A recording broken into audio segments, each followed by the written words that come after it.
लोकसभा चुनाव में हरियाणा में सबसे ज़्यादा फोकस अगर किसी सीट पर है तो वो सीट रोहतक की सीट है।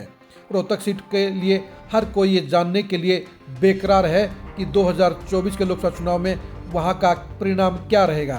क्या दीपेंद्र हुड्डा 2019 का हार का बदला लेंगे या अरविंद शर्मा 2019 की तरह 2024 में भी दीपेंद्र हुड्डा को पटकनी देने का काम करेंगे। जहां दीपेंद्र हुड्डा इस चुनाव को लेकर बेहद गंभीर हैं, वहीं अरविंद शर्मा भी दीपेंद्र हुड्डा को हराने का दावा कर रहे हैं। 2019 के चुनाव में हरियाणा में सबसे बड़ा उलटफेर अगर कहीं हुआ था तो वो रोहतक का हुआ था, क्योंकि हारे तो भूपेंद्र हुड्डा भी सोनीपत से थे, लेकिन सोनीपत की बजाय जो ज़्यादा दर्द हुड्डा परिवार को हुआ था वो रोहतक की हार से हुआ था। इसलिए दीपेंद्र हुड्डा ने इस बार अपनी राज्यसभा को भी ताक पर रखकर अरविंद शर्मा से हार का बदला चुकाने के लिए लोकसभा का चुनाव लड़ने का फैसला किया है। और उनका ये फैसला आज की तारीख में सही भी साबित हो रहा है और वो आज की तारीख में अरविंद शर्मा पर भारी पड़ते हुए नजर आ रहे हैं। और इन हालात के लिए खुद अरविंद शर्मा जिम्मेदार हैं। असल में अरविंद शर्मा ने अपने कार्यकलापों के जरिए, अपनी जुबान के जरिए कीकर बोने का काम किया था, लेकिन अब वो कीकर के पेड़ से आम खाने का सपना देख रहे हैं, जो किसी भी सूरत में मुमकिन नहीं है। अरविंद शर्मा ने 5 साल के अपने सांसदी के कार्यकाल में ऐसा कुछ भी नहीं किया जिसके चलते रोहतक पार्लियामेंट में उनके वोट बढ़े, उनका रसूख बढ़े, उनके रिश्ते बढ़े।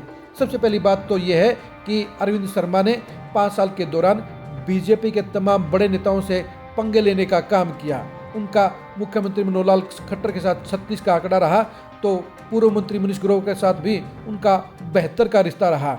यानी दोनों ही बड़े नेताओं के साथ अरविंद शर्मा लगातार लड़ते रहे, भिड़ते रहे। रोहतक शहर के विकास को लेकर वो आरोप लगाते रहे, वो अपने ही साथी मनीष ग्रोवर को सवालों के घेरे में खड़े करते रहे। और यही वजह है कि आज की तारीख में बेशक मनीष ग्रोवर उनके साथ में खड़े नजर आते हैं, लेकिन उनके मतभेद और मनभेद दोनों ही इतने बड़े हो चुके हैं कि अब की बार 2024 के चुनाव में उस रोहतक सीट के ऊपर अरविंद शर्मा को लीड मिलने के आसार नहीं है, जहां पर पिछले चुनाव में मनीष ग्रोवर ने लगभग 20,000 की लीड देकर दीपेंद्र हुड्डा के मुकाबले में अरविंद शर्मा की जीत को पक्का करने का काम किया था। इसके अलावा मनोहर लाल खट्टर भी इस बार अरविंद शर्मा के लिए सिर्फ औपचारिकता कर रहे हैं।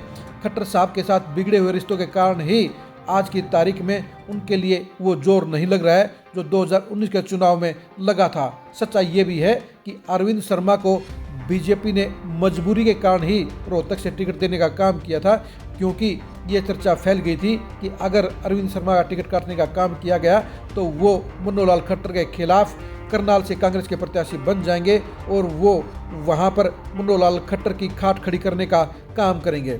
यही वजह है कि मजबूरी के टिकट के कारण ही बीजेपी के बड़े नेता उनके लिए प्रचार नहीं कर रहे हैं। दूसरी बात यह है कि अरविंद शर्मा ने 5 साल के दौरान जनता के साथ भी नज़दीकी रिश्ता कायम नहीं किया। वो अधिकांश गांव में नहीं गए, वो सिर्फ 3-4 हलकों में ही घूमते रहे। 5 हलकों में तो उनके दीदार बड़ी मुश्किल से हुआ। यही वजह है कि दीपेंद्र हुड्डा के सामने, चाहे वो व्यवहार का मामला हो, चाहे वो काम का मामला हो, चाहे वो रिश्तों का मामला हो, हर पैमाने पर वो दीपेंद्र हुड्डा के सामने फेल रहे हैं। और यही वजह है कि दीपेंद्र हुड्डा को जहां हर गांव में जोरदार रिस्पॉन्स मिल रहा है, वहीं अरविंद शर्मा को हर गांव में मुश्किलों का सामना करना पड़ रहा है। बेशक दीपेंद्र हुड्डा के विरोधी वोट उन्हें मिल रहे हैं, लेकिन दीपेंद्र हुड्डा को हराने वाले वोट उनको नहीं मिल रहे हैं, क्योंकि उन वोटों की संख्या चाहिए। 2019 के चुनाव में पीएम मोदी की आंधी में काफ़ी संख्या में वोटर ऐसे भी थे जो दीपेंद्र हुड्डा के खिलाफ न चाहते हुए भी अरविंद शर्मा को मिल गए थे।